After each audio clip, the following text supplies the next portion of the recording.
पहाड़ ग्रंथ में मुनियों का स्मरण इसमें किया गया है इस कथा के माध्यम से। सत्तुमितेय समा वसंसनिंदा अलद्दिलद्दि समा कण कणय समभावा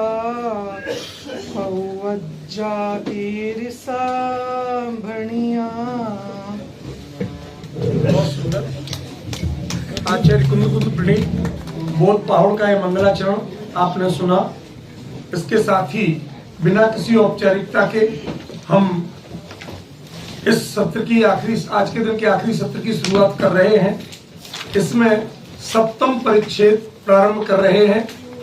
इस परिच्छेद में प्लीज थोड़ा से व्यवस्थित हो जाइए। क्रिया रूपों के बारे में आचार्य ने, जिसे धातु रूप या क्रिया रूप कहते हैं, उनके बारे में आचार्य देव ने यहाँ पर समझाया है।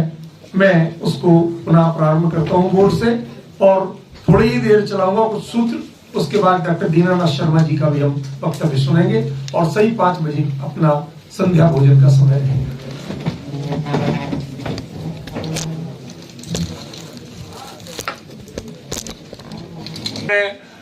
संभवतः आकारांत क्रियाएं भी ली हैं।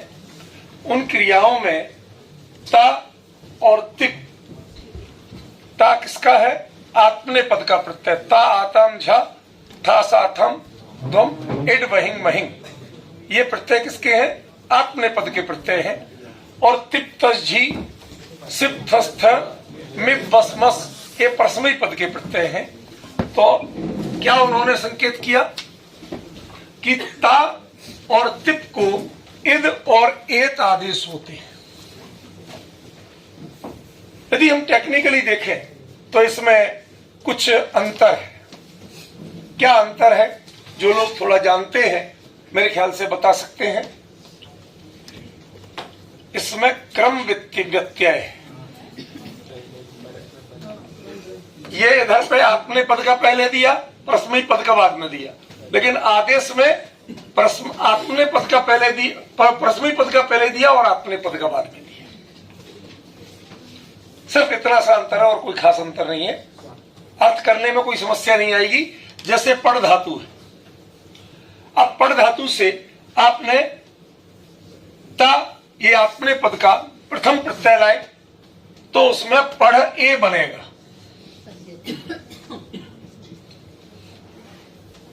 और यदि अब ये बाद में दिया है, आना था पहले। और तिप यदि लाए आप पढ़ धातु से तिप, तो इसमें पढ़ाई ये रूप बनेगा। तो इसमें जो क्रम है वो आत्मने पद परस्मयी पद का क्रम है, पर उसके जो प्रतिफल दे रहे हैं, रूप विन्यास की विधि दे रहे हैं, उसमें परस्मयी पद आत्मने पद का क्रम है। समझ में आया नहीं आया? भाई पहले एक चीज समझ लीजिए, परस्मयी पद और आत्मने पद तो समझते हैं कि नहीं समझते? नहीं समझते। हाँ, जो क्रियाएं, क्रिया रूप जिसमें क्रिया का फल दूसरे के लिए मिले वो परस्मयी पद। परस्मयी माने दूसरे के लिए। परस्मयी चतुर्थी पद का रूप है, पर सर्वनाम का चतुर्थी का रूप है परस्मयी। और आत्मने, ये भी अपने आत्म जो सर्वनाम है उसके लिए ये चतुर्थी का रूप है आत्मने। तो जिसके फल का पद, जिसके फल का भाग जहां मिलना है उसके अनुसार यह बात कही जाती है। तो आत्मने पदी क्रियाओं में उसका फल का लाभ जिस तरह रूप चलते हैं वो अपने को मिलेगा और परस्मयी पदी में दूसरे को मिलेगा सामने।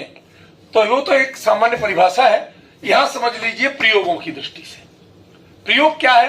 परस्मयी पद में जो संस्कृत में तिप्तस जी ऐसे चलते हैं, प्राकृत में उसमें तिप के स्थान पर ई आदेश हो रहा है और ता के स्थान पर ए आदेश हो रहा है। ये रूप बनेंगे। इतना ही इसमें बताया।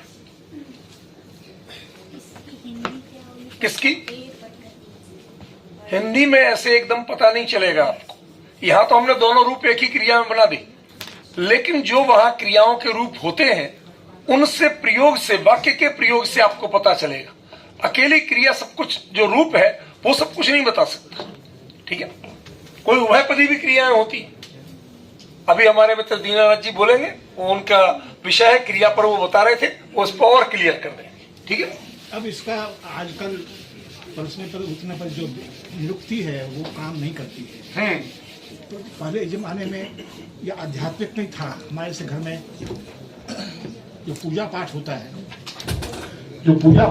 है, उसमें अगर पुरोहित आपकी ओर से पूजा कर रहा है तो कहता था पूजाम करिष्यामि, परस्मै पद, माने उसका फल उसको मिले, और अपने भी करता था तो करिष्ये।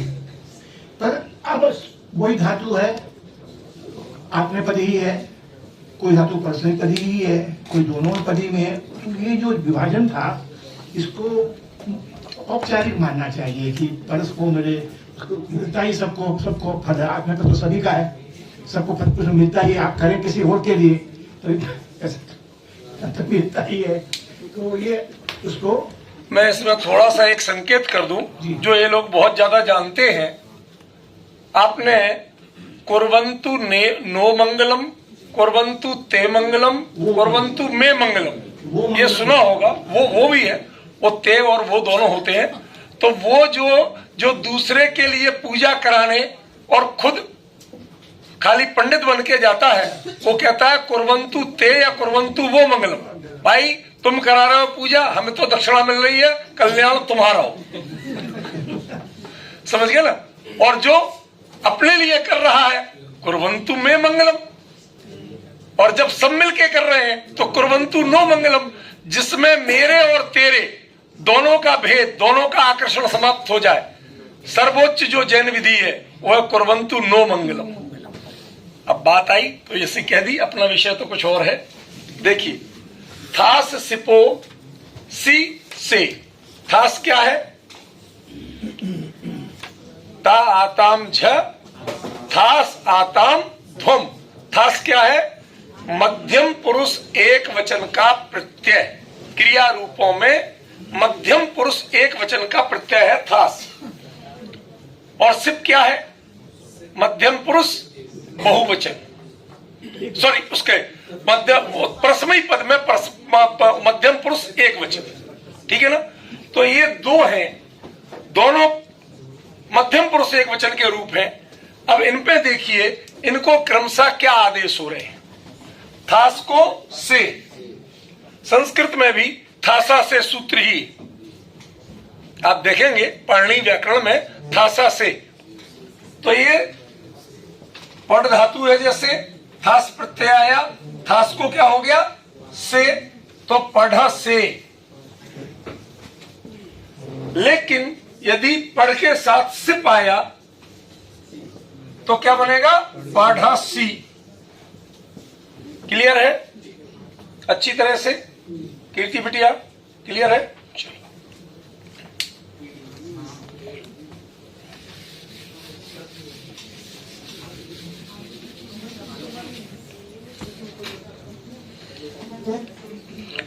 अभी मात्र मैं 4 सूत्र लूंगा, उसके बाद डॉक्टर दीनानाथ शर्मा जी आपको 5 बजे तक समझाएंगे कुछ।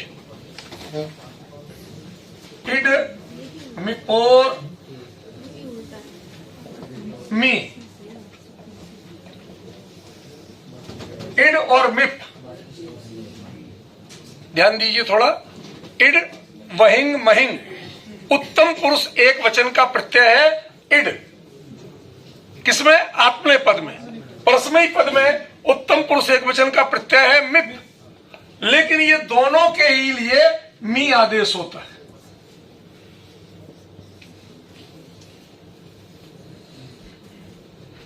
ठीक है, मतलब इसमें परस्मैी पद आत्मनेय पद का भेद मिटा दिया गया, जबकि संस्कृत में बनता है भिन्न भिन्न। लास्ट सूत्र आज का,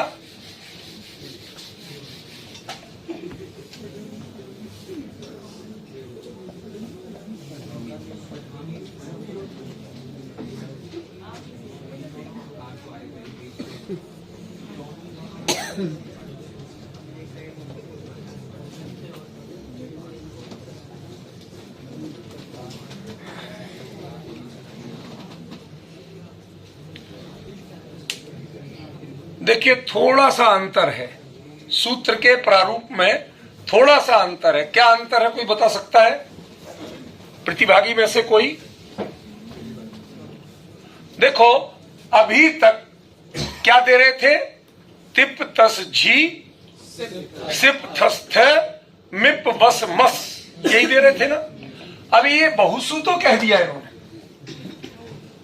लेकिन बहुसु में यहां पर झी देना चाहिए था यदि प्रत्यय संस्कृत का दे रहे थे तो। अंतर आ गया ना, यहां पर सीधा उसका संस्कृत का रूप का उसमें बनता क्या है ये दे दिया, पढ़ंती बनता है ना, वो दे दिया।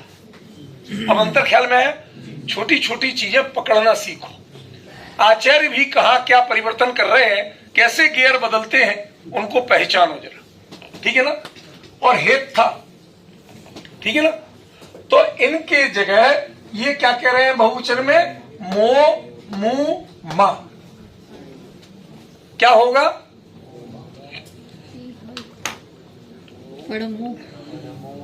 पहले आप समझो, ये हेत्था नहीं है, पहले तो हा और इत्था है, हा प्लस इत्था। ये तो दिए उन्होंने संस्कृत के, ये रूप किसके हैं? संस्कृत के, ठीक है ना। और ये मो मु मा, ये जो है ये प्राकृत के रूप है, लेकिन किसमें? बहुवचन के विशेष रूप से, ठीक है ना। देखिए कैसे, पढ़ंती ये तो संस्कृत में बनेगा पठंती, और प्राकृत में बनेगा पढ़ंती, ठीक है। फिर क्रम से लीजिए, संस्कृत में बनेगा पढ़ है, और प्राकृत में क्या बनेगा? पढ़ा है। और इन्होंने बनाया पठित्था, पठित्ता त्वा नहीं, पठित्था। इसमें देखिए क्या बन रहा है आपका, पठित्था। ये दोनों ही था और हा, ये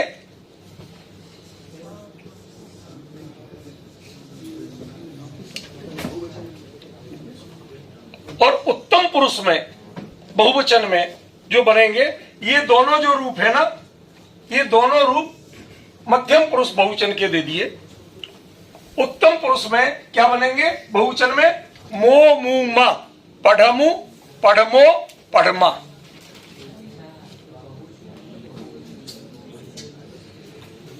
मध्यम पुरुष के पढ़े पढ़ित्था, उत्तम पुरुष के पढ़मु पढ़मो पढ़मा।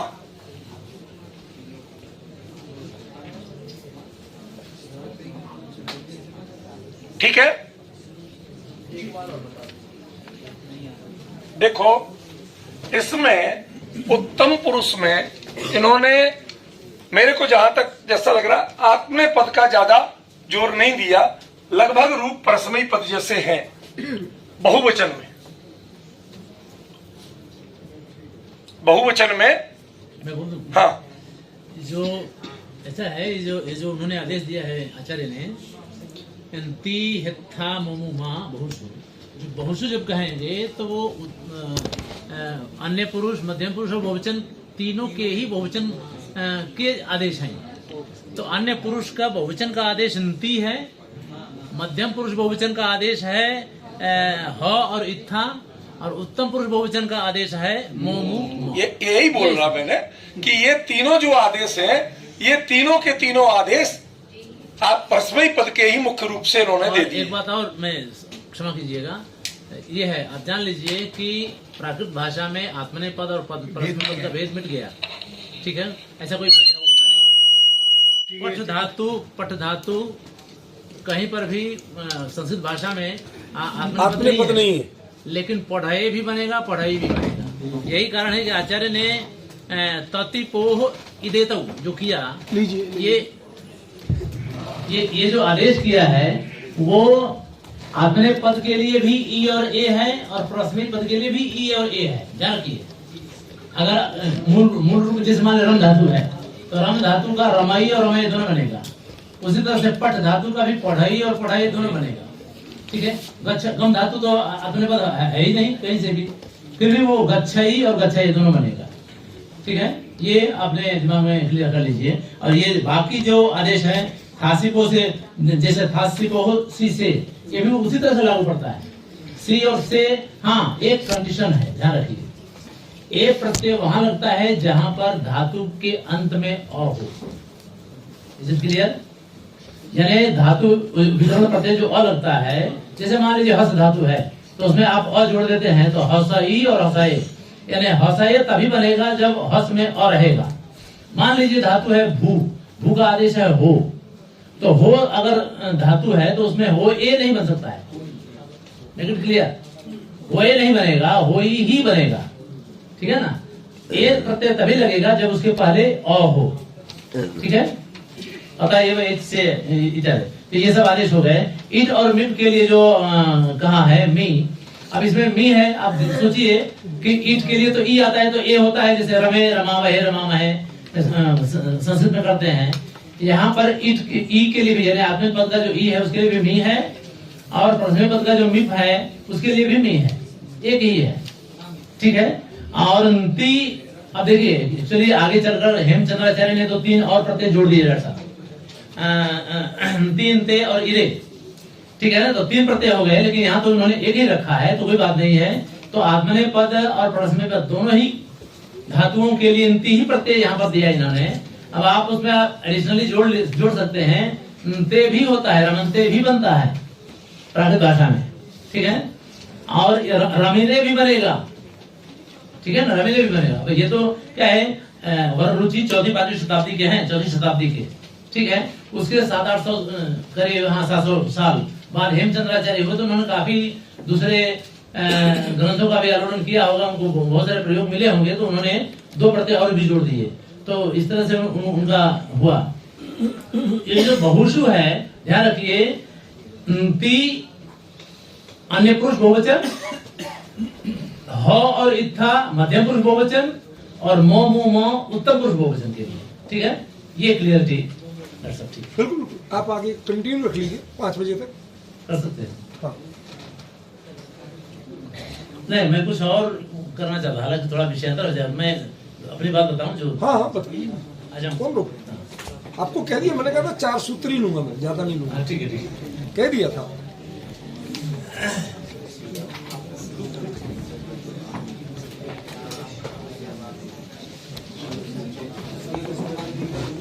ये आपको जरूरत हो ये ले लीजिए। हाँ, वहाँ तो जाते नहीं है। हाँ, इतना कुछ कह दिए हैं, बता दिए हैं आप लोगों को कि हम जैसों को कहने और बताने के लिए कुछ रहता ही नहीं बाकी। अब हम इसी असमंजस में हैं कि हम क्या बताएं। लेकिन मुझे लगता है कि मुझे थोड़ी क्रियापद के बारे में कुछ बातें करनी चाहिए, कर लीजिए, जो कि इसे आगे आने वाला होगा, आगे आने वाला अगले परिच्छेद में है। हाँ, लेकिन थोड़ा उसी विषय में मैं थोड़ी बातें आपसे करूं। तो आप जानते हैं कि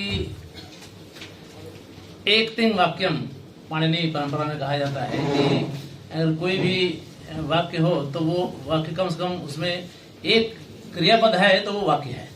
जैसे मान लीजिए केवल कह दिया जाए कि गच्छति, या प्राकृत में कहे गच्छई, तो समझिए वो वाक्य हुआ।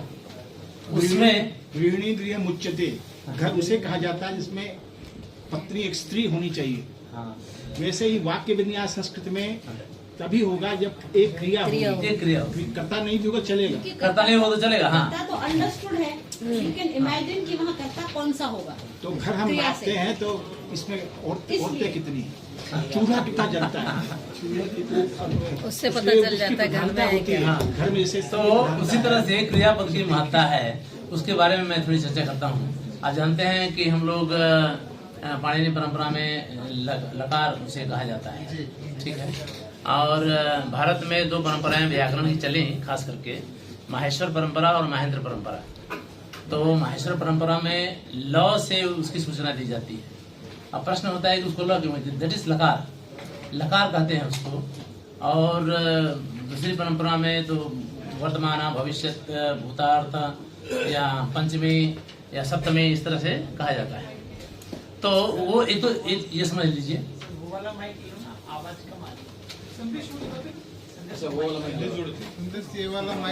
अच्छा ये वाला। तो सबसे पहले आप लोगों को जानना चाहिए कि वर्तमान ये लकार हैं कौन कौन से। तो पहले तो जो लट, लिट, लुट, लिट, लेट, लूट, और इधर लंग, लिंग में दो होते हैं, विधिलिंग और आशीर्लिंग।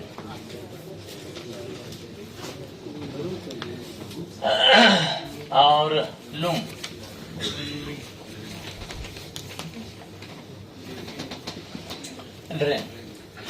इसको वर्तमान काल के अर्थ में ये परोक्ष भूतकाल,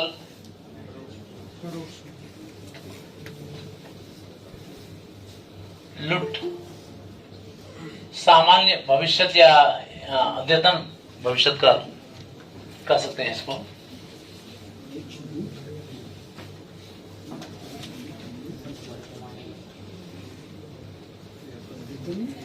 लिट सामान्य भूतकाल, सॉरी सामान्य भविष्यत।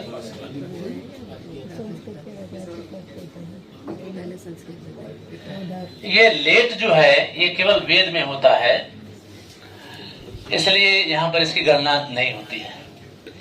और लोट यानी आज्ञार्थ, और लंग यानी यस्तन भूतकाल, यस्तन भूतकाल। ये विधिलिंग तो विधिलिंग ही है, आशीर्लिंग। और लुंग यानी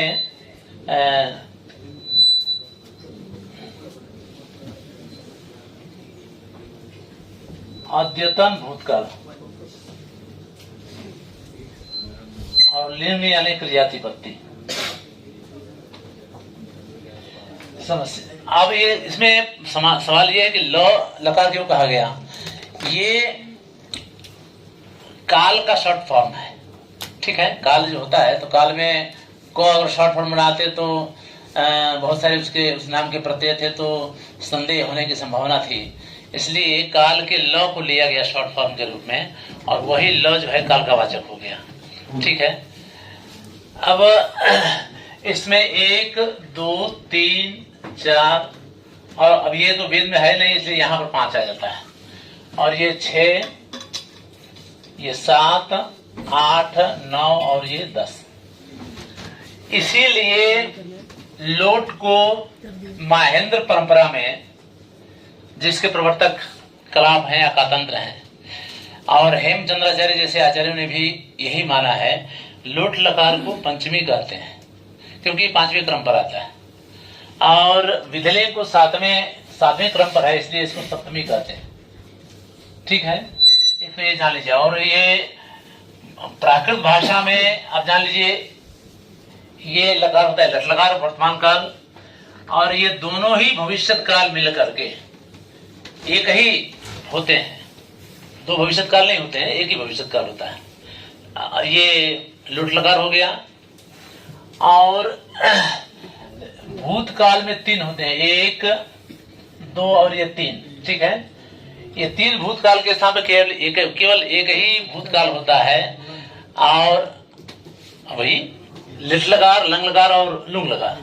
ये तीनों भूतकाल के स्थान पर केवल एक ही होता है, और कुछ प्रत्यय हैं उसके, ध्यान रखिए। उसके कुछ प्रत्यय हैं जो फिक्स हैं तीनों पुरुषों में और सभी वचनों में। एक वचन के लिए भी वही प्रत्यय होगा, बहुवचन के लिए भी वही प्रत्यय होगा, अन्य पुरुष के लिए भी वही होगा, मध्यम पुरुष और उत्तम पुरुष के लिए भी वही प्रत्यय होगा, ठीक है। यह एक प्राकृत भाषा में आपको एक सुविधा मिल जाती है। लेकिन इसके उलट उसी भूतकाल का अर्थ बताने के लिए प्राकृत में भूत कृदंत का प्रयोग किया जाता है, जो आपके लिए बहुत ही महत्वपूर्ण है। जब तक आप भूत कृदंत नहीं समझेंगे प्राकृत भाषा में वाक्य नहीं बना सकते, क्योंकि भूतकाल का प्रयोग कम हुआ और भूत कृदंत का प्रयोग ज्यादा हुआ, ठीक है। तो ये एक शॉर्ट हो गया। आशीर लिंग का प्रयोग नहीं होता है प्राकृत भाषा में, लुंग भी चला है, लिंग का प्रयोग होता है। तो कितने हो गए प्राकृत भाषा में जो प्रयुक्त होने वाले लकार हैं वो है वर्तमान काल 1, भविष्यत काल ये दोनों मिला करके 2, ये हो गया 3, और विधिलिंग 4, और भूतकाल का भी एक सब मिला करके 5 हो गया, और क्रिया प्रतिपत्ति ले लिया तो 6, यानी 6 लकार ही प्रयुक्त होते हैं, ध्यान रखिएगा। ये 10 के 10 लकार प्रयुक्त नहीं होते हैं प्राकृत भाषा में, ठीक है। इनमें भी जो विधिलिंग लकार है इसके लिए भी सभी पुरुषों, अभी आप लोग पुरुष समझते होंगे, फर्स्ट पर्सन सेकंड पर्सन वो क्या होता है जैसे बोलते हैं। जरा बताएंगे, कोई बताएगा हमको? ये कैसे करते हैं आप? अन्य पुरुष को प्रथम पुरुष कहते हैं ना, तो इसका क्या मतलब बताइए? मैं, तुम और बाकी सब। अन्य, मैं, तुम और वो, अन्य। नहीं, ये व्याख्या नहीं हुई। Other than I and you. नहीं, ठीक है, ये तो हम बच्चों को पढ़ा लिखा देते हैं, बच्चे भी समझ जाते हैं इतना। तो आपको जब आज आप विद्यार्थी हैं, संयोग है, बाकी हैं अपने अपने जगह के अध्यापक, कल को आपको भी किसी को समझाना होगा, ठीक है। तो जब आप किसी और को समझाएंगे तो इस तरह से समझाएंगे तो बात बनेगी नहीं। आपको कहना है, देखिए ये तो भाषा है ना, भाष का अर्थ होता है, भाष धातु है जिसका अर्थ होता है बोलना। तो उसमें एक वक्ता होता है, एक बोलने वाला होगा, वही बोलेगा, भाषा उसी से है। तो बोलने वाला जब अपने बारे में कुछ कहे, ध्यान रखिए, बोलने वाला जब अपने बारे में कुछ कहे तो वो अपना नाम तो लेगा नहीं। मान लीजिए मैं अपने बारे में कुछ कहूं तो मैं थोड़े बहुत फलाने मतलब अपना नाम लेकर के नहीं, कोई भी नहीं कहता है। सभी लोग अपने लिए मैं और एक है तुम और एक से अधिक है तो हम, एक प्रयोग, अपना नाम नहीं लेता है कोई। इसलिए वहां पर केवल सर्वनाम का प्रयोग, यानी वक्ता जब अपने बारे में कुछ कहता है तो अपने लिए वह जिस शब्द का प्रयोग करता है वह अस्मद शब्द, जिसको हम कहते हैं, अभी चलाया इन्होंने, तो अस्मद शब्द का प्रयोग करता है, और उसके विविध रूप, एक वचन हो या बहुवचन हो, उसका प्रयोग करता है, वही उसमें कर्ता होता है। तो वक्ता जब अपने बारे में कुछ कहे तो उसके लिए जो शब्द का प्रयोग करता है वो है अस्मद, और इसलिए अस्मद शब्द उत्तम पुरुष कहलाता है, क्योंकि वो अपने बारे में कुछ कह रहा है। वही वक्ता अगर सुनने वाले के बारे में कुछ कहेगा तो सुनने वाले का भी नाम नहीं लेता है, सामने बैठा हुआ है, उसका नाम लेने की कोई आवश्यकता नहीं है, तब उसके लिए वो शब्द का प्रयोग करता है युष्मद, ठीक है। तो वो दूसरे नंबर पे आता है। वक्ता स्वयं के बारे में कहे तो उत्तम, और अंग्रेजी में आजकल उसको फर्स्ट पर्सन कहते हैं, और सुनने वाले के बारे में कहे तो दूसरे नंबर पे आता है, वो हो जाता है मध्यम पुरुष, ठीक है। वक्ता अगर स्वयं के बारे में न कहे, सुनने वाले के भी बारे में कुछ ना कहे, किसी अन्य के बारे में बात करेगा तो शुरुआत कहां से करेगा?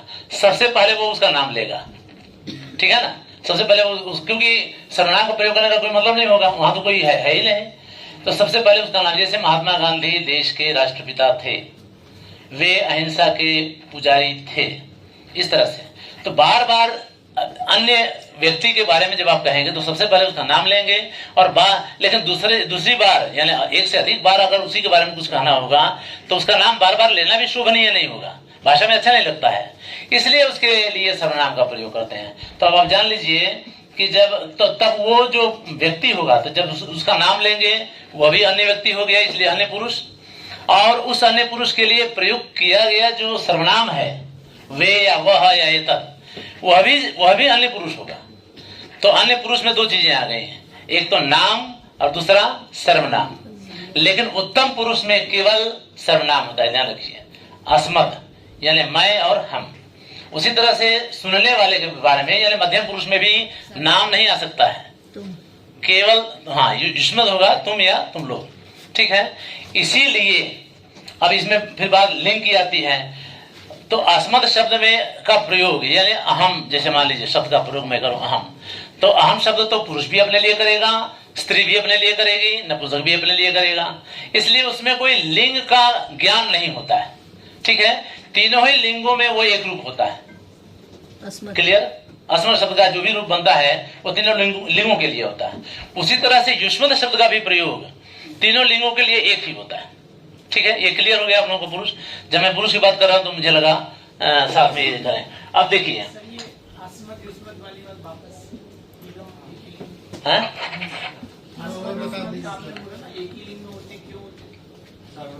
क्योंकि वो अस्मद शब्द स्त्री भी अपने लिए अस्मद ही बोलेगी, अहम ही बोलेगी। वो बोलेगी ना, जैसे अहम गच्छामि, तो ये तो आप भी बोल सकते हैं और जो महिलाएं हैं वो भी बोल सकती हैं। इसलिए अहम शब्द में कोई परिवर्तन नहीं हुआ, वो एक ग्रुप है। उसी तरह से तुम गच्छसि, स्त्री के लिए भी आप कह सकते हैं और पुरुष के लिए भी कह सकते हैं, ठीक है। इसलिए वो एक ग्रुप होता है। तो ये स्थिति है। ऐसी स्थिति में आप देखिए यहाँ पर ये तो हो गया, ठीक है ना। तो 6 जो वो हैं, इसको हम मिटा देते हैं एक बार। एक और आपने नोट किया, ये जिन्होंने लिखा है इधर, ये जो 5 लकार लिखे हैं इधर, उसमें आप अकारादिक्रम देखिए।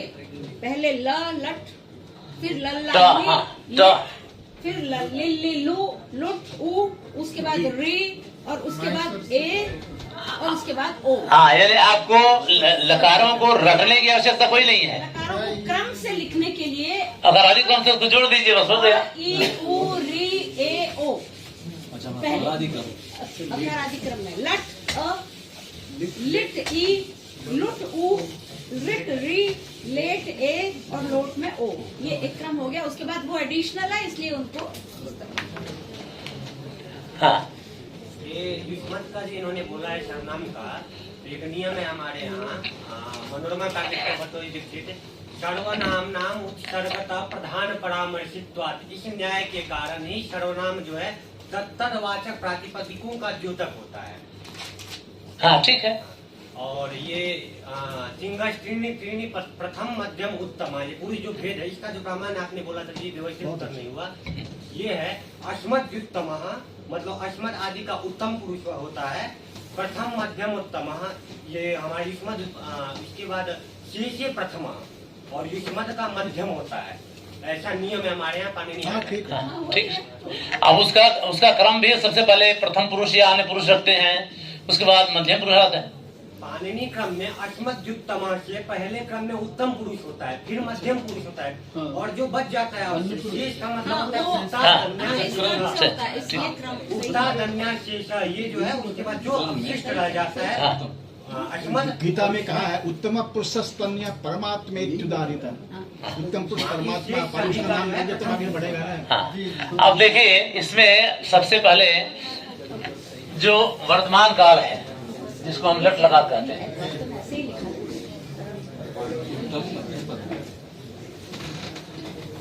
सामान्य तौर पर हम जानते हैं कि वर्तमान काल के लिए वर्तमान काल का प्रयोग होता है, ठीक है। ये सबको पता है। आपको जानकर आश्चर्य थोड़ा होगा, और संस्कृत के जो विद्यार्थी हैं उन्हें तो पता ही होगा, लेकिन जो लोग संस्कृत नहीं पढ़े हैं वो भी जान लें कि केवल वर्तमान के ही अर्थ में वर्तमान काल का प्रयोग नहीं होता है। निकटवर्ती भूतकाल के अर्थ में भी वर्तमान काल का प्रयोग होता है, और निकटवर्ती भविष्य काल के लिए भी वर्तमान काल का प्रयोग होता है। प्राकृतिक घटनाओं का वर्णन करने के लिए भी वर्तमान काल का प्रयोग होता है।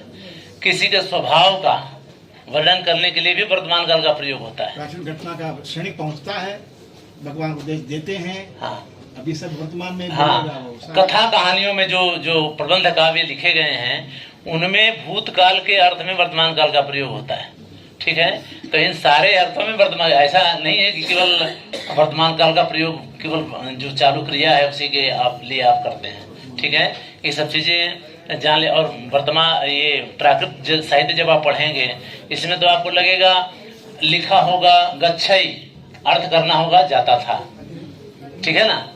ध्यान रखिएगा, जब आप साहित्य पढ़ेंगे तब आप लोगों को ये आपके सामने ये समस्या आएगी। समस्या इन द सेंस कि आपको ये मान के चलना पड़ेगा। आचार्य आपको बताएंगे जाता था, आपका प्रश्न होने लगेगा कि भाई ये तो गच्छई तो लिखा हुआ है और आप अर्थ कर रहे हैं जाता था। ये होता है, ठीक है, साहित्य में। अब हो गया, अच्छा, ठीक है। तो हम तो कुछ और बताते हैं आपको, बाकी रचना आपसे सुनेंगे हम। हाँ, आपका अभी बंद नहीं कर। हाँ, तब ठीक है, थोड़ा सा और तुम्हें दीजिएगा तो हम कुछ और भी चर्चा करेंगे। करेंगे। असल में क्या है कि यदि हम इस समय की वेला को अतिक्रम करेंगे तो लंच के बाद का सेशन अभी तक हमारे बिल्कुल टाइम से चल रहे हैं सब, तो वो नहीं चल पाएंगे। लंच भी तैयार